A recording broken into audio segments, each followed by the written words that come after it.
What's up everybody, welcome back to the channel and to another Elden Ring video.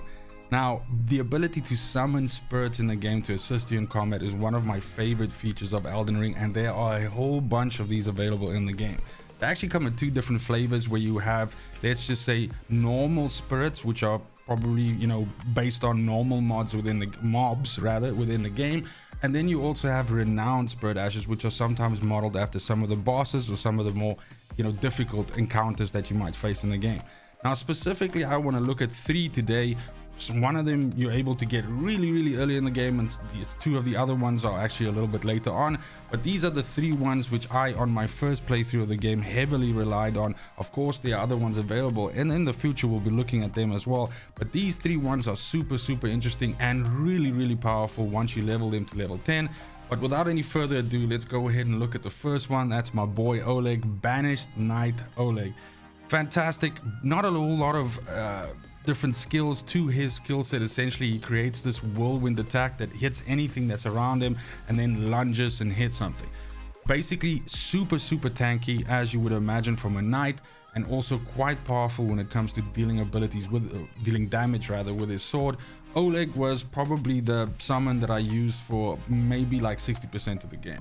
And essentially where you get him is actually very simple. It's right at the beginning of the game. You'll recall that very first imp keystone that you walk past at the first place where you could save, right at the beginning of the game, as I said, after doing the training area. Now if you put a key into that and you go all the way to the bottom of that dungeon, then you'll actually be able to find the Oleg summon, and you'll be able to use that, and then of course you can start leveling it up.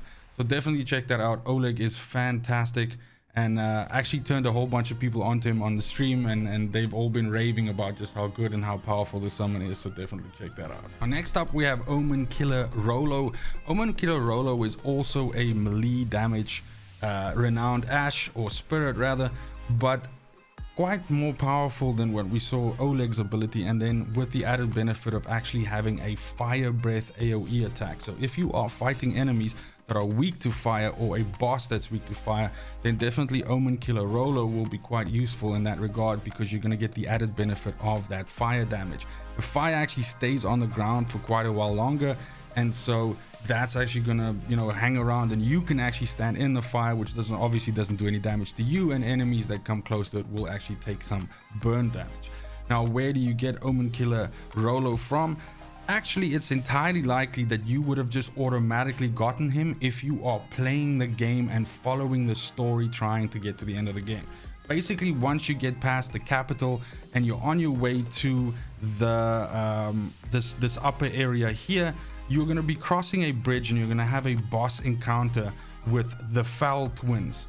And by beating that boss encounter, you're going to get this summon as a reward. So there isn't really, I believe, a way that you can miss this. At the very least, I didn't specifically go out looking for this summon. As said, I was just progressing through the story, and I got this.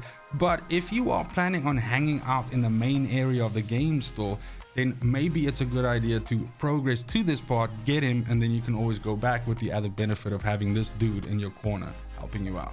Now last but not least, we have Lhutel the Headless. Now this is actually a lady, and this summon is probably my favorite out of all of the ones I've had so far, and definitely the one that has become like the de facto one that I use.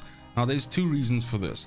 First of all, Lhutel is a ranged hero, so she will throw a spear at enemies from quite a range away, or she will basically stab them when she's close by, and both of these attacks deal a hell of a lot of damage.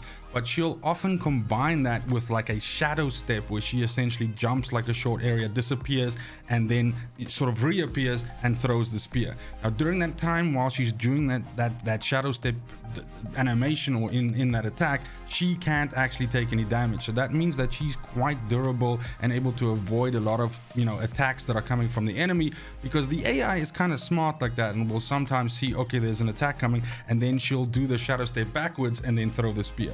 So really awesome. I specifically remember an encounter where I fought an enemy that was essentially cloaked, that was completely invisible, and the only way that I could track this enemy was following their steps on the water.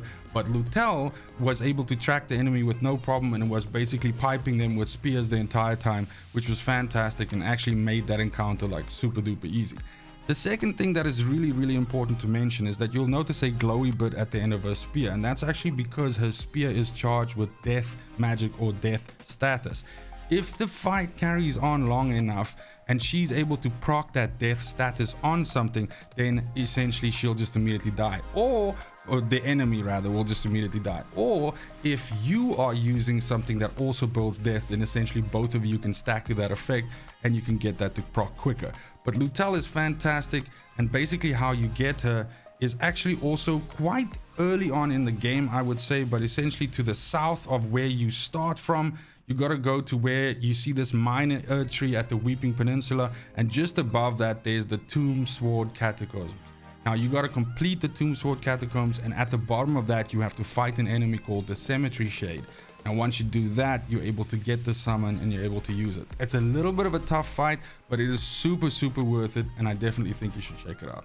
But that's it for the video. Let me know in the comments down below which summons you're enjoying, which ones I've missed, which ones you'd like me to check out.